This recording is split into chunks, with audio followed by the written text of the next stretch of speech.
Oh, yeah. I don't wanna be a safe bet, don't wanna be a plan B. Wanna be a top choice, not your top three. I'm so done, I'm so done. I'm Allison Langer. I'm Andrea Askowitz, and this is Writing Class Radio. You'll hear true personal stories and learn how to write your own stories. Together, we produce this podcast, which is equal parts heart and art. By heart, we mean the truth in a story. By art, we mean the craft of writing. No matter what's going on in our lives, writing class is where we tell the truth. It's where we work out our shit.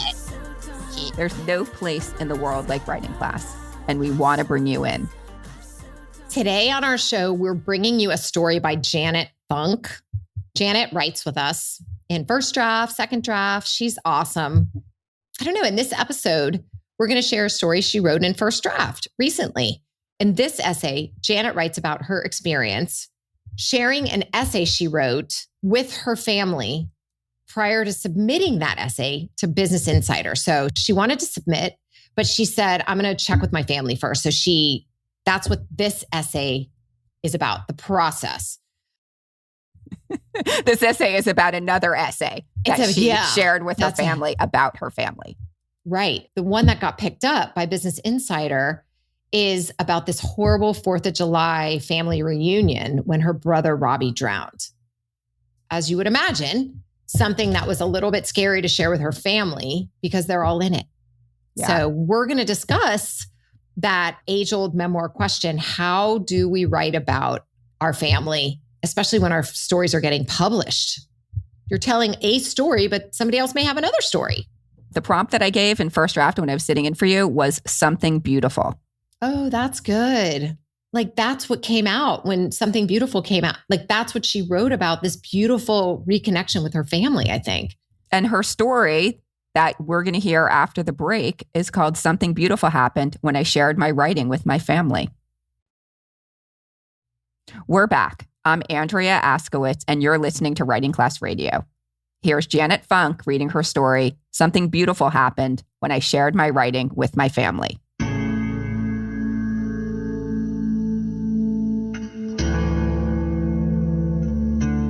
Something beautiful happened when I shared an essay I hoped to get published.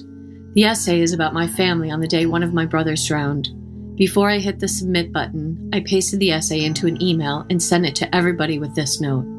I'm sure all of you who were there have your own version of what happened, and I want to hear your story. Even though Robbie drowned 34 years ago when he was 25, everyone has a clear recollection of the day. We have different memories that transport us back to the lake. The light of the summer sun, the sound of helicopters, fireworks. Whenever someone mentions the 4th of July, I'm taken back to that day. I was 21 years old. The first response to my email came quickly from my sister, who loved it and gave me an idea for another place to submit it. The next reply was from my mother. Her honesty was so unexpected. She wrote, "This tore my heart and soul into little pieces. Had myself a good long cry. I'm glad you are writing the essay. I'm happy to help." Reading her response made me cry. No one in my family has ever sat down and talked about the tragedy. We tiptoe around the subject, worried about upsetting each other. But sending this essay out has cracked something open. For the first time, I am hearing how my mom and siblings actually felt, what they went through, what continues to haunt them, how they remember Robbie. Sharing the story prompted a phone call with my mom, who told me more about the day and how angry she was at my dad. My brother Dave shared what it was like when he went into the water trying to save Robbie, how he was pinned under by the strong current.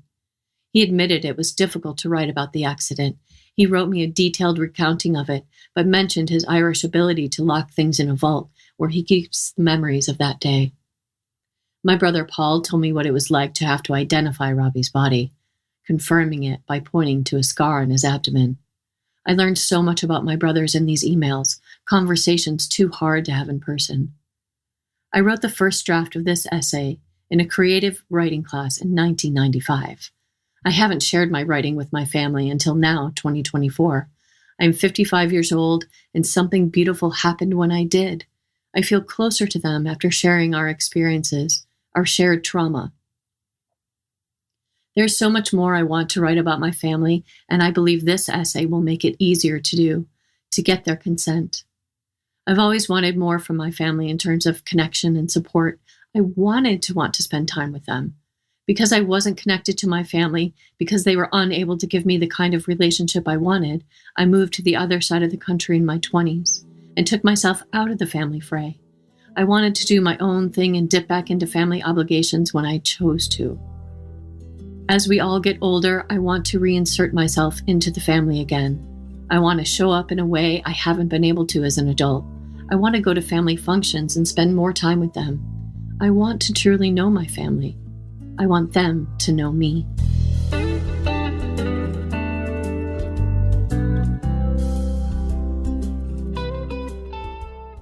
Whew. Okay, so I was actually, Janet brought her original essay to second draft. And I think she started it maybe in first draft, although it shows, and she says that she started this ages ago.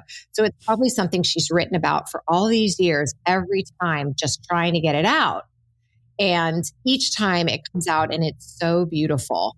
Finally, like that last version, I was like, you have to submit this. It's very important. It's timely. Just do it. And I know that she was a little nervous, but with a couple of, push from the class, from me, from everybody to confirm, like the writing is amazing. The story is so compelling and it's really beautiful. She said, okay, I'm going to send it. Apparently this happened. She wrote this in first draft this week, right? Mm-hmm. I was not around. You were subbing in. Yes. Mm-hmm.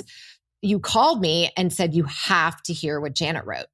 I was like, amazing. I can't believe it. And it's because... And that was this. That's what this. We just heard. Yeah. Just blown away that it came out of her head like this and just the emotion and sharing. And because also I have also shared and had such an incredible experience after sharing something that was very tense.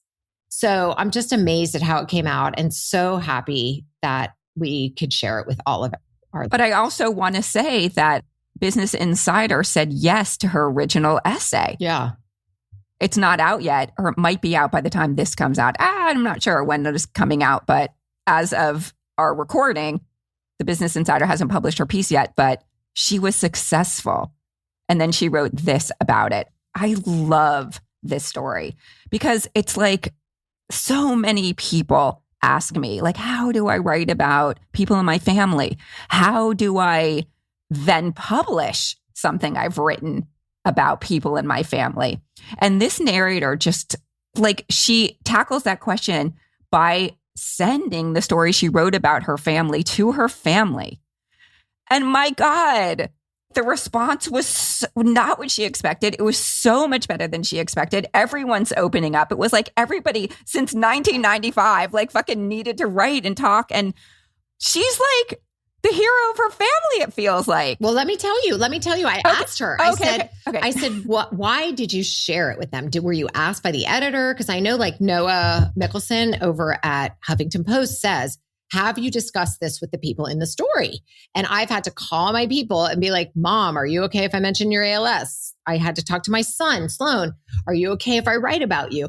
And what ended up happening was there was a connection that developed. There was an understanding. And I got to hear their side because everybody has a side, right? So I asked her, like, why'd you share the essay? And this is what she said. I sent it to them because I respect them. I wanted to give them a chance to see it and process it before it was out in public. I wouldn't want to be surprised by an article about our shared trauma. I've wanted to talk to them about it for years, but the timing never felt right. There is still so much discomfort in talking about it. She said, I invited them to tell me their story of the day in the email with a plan to write a longer piece. And I just get the chills. I get the chills too. I have had this this is like sort of my take. She made it so much more beautiful. Like I've always thought, I have my story, you have yours. But the way that she said, I'm sure you have your own version. I want to hear your version. Mm-hmm. It was an invitation. I mean, that was so beautiful. I have my version. I want to know what your version is. I don't know. There's like a subtle difference between the way she asked it and the way I've always thought about, like, well, if you have your own story, you tell your story. Or like, you know how Anne Lamott says, if people in your life didn't want you to write bad things about them, they should have behaved better. Like, that's like, it's funny, but it's like assholey. But Janet Funk is like, no, not assholey at all. She's like, I have my story, but I really want to know what your story is too.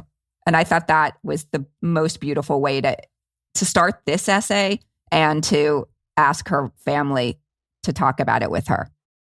And it just shows also like what a beautiful person she is. Like she's gentle. She's loving. She loves her family. But there's this thing that happened that disconnected everybody because everyone had to find a way to cope. Yeah.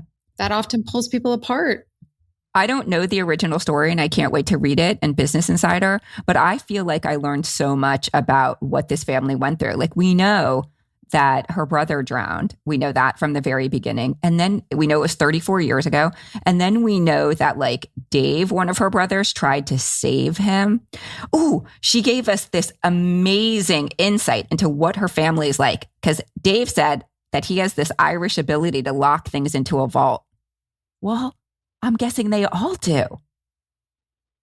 And then the other brother had to ID the body. Oh, God. And then the mother was mad at the dad. And then the mother like cried. And then the narrator cried like, oh, my God.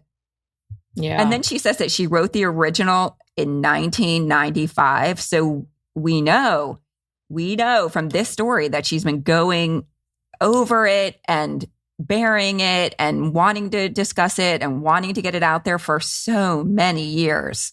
Yeah. The other thing that I thought, I hear it now. She says that she left in her 20s because she wanted to want, I love how she said this. I wanted to want to be around them.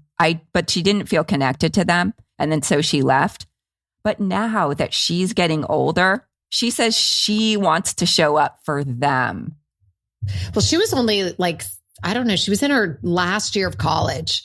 So whatever age that is when this happened. And she did go back to college. Yeah, she went back to college and she said that was really hard, but it gave her the ability to separate from the pain a little bit, like watching parents go through this and families fall apart and so probably that began her coping skills around that and everyone's coping skills around that. But she didn't, there was a disconnect. Once you're out of the house, it's like you're on your own. And then she got married and had her own family and stuff like that. So, and it's amazing how fast all those years go.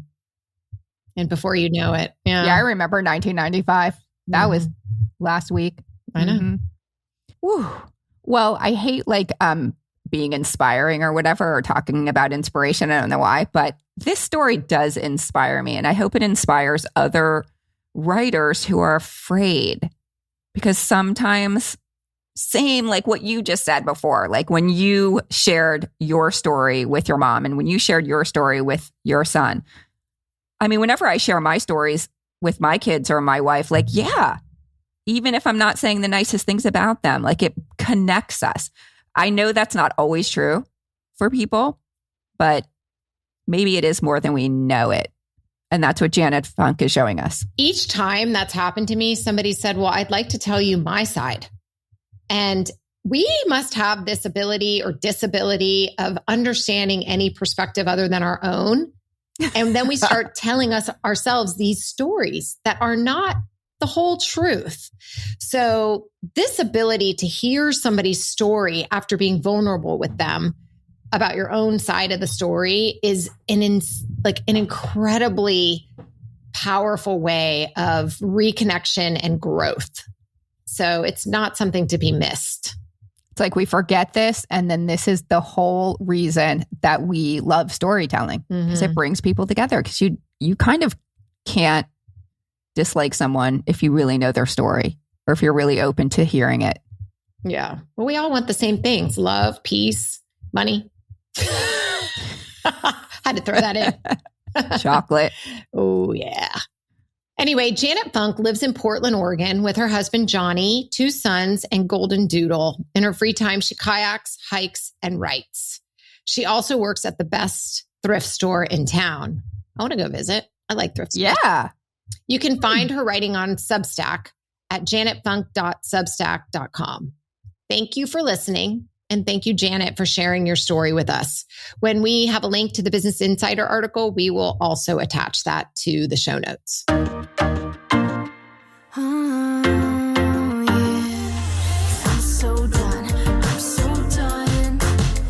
Writing Class Radio is hosted by me, Allison Langer. And me, Andrea Askowitz. Audio production by Matt Cundill, Evan Surminski, and Aiden Glassey at the Sound Off Media Company. Theme music is by Justina Shandler. There's more writing class on our website, including stories we study, editing resources, video classes, writing retreats, and live online classes. If you want to write with us every week, or if you're a business owner, community activist, group that needs healing, entrepreneur, scientist, and even nonprofits for kids trying to get into college, we are here to help. Check out our website, writingclassradio.com. Join the community that comes together for instruction and excuse to write and the support from other writers. To learn more, go to our website or patreon.com/writingclassradio. A new episode will drop every other Wednesday. Why are you laughing? Because I love how you're like adding, like if you're a nonprofit trying to help kids get into college, because today we worked with a nonprofit called Breakthrough, helping kids write their college essays. And it's adorable that you're throwing that in. And we loved it so much. We love helping kids. Like the light bulb goes off, no one wants to share. And then the one person shares a vulnerable story and everybody raises their hand. Like everyone's like, oh, you're fucked up. I'm fucked up. Let me tell you how, there's such an incredibly, I love that growth process. I know. And we have seen it in so many different settings, different organizations, different nonprofits, different everything. Yeah. There's no better way to understand ourselves and each other than by writing and sharing our stories. Everyone has a story. What's yours?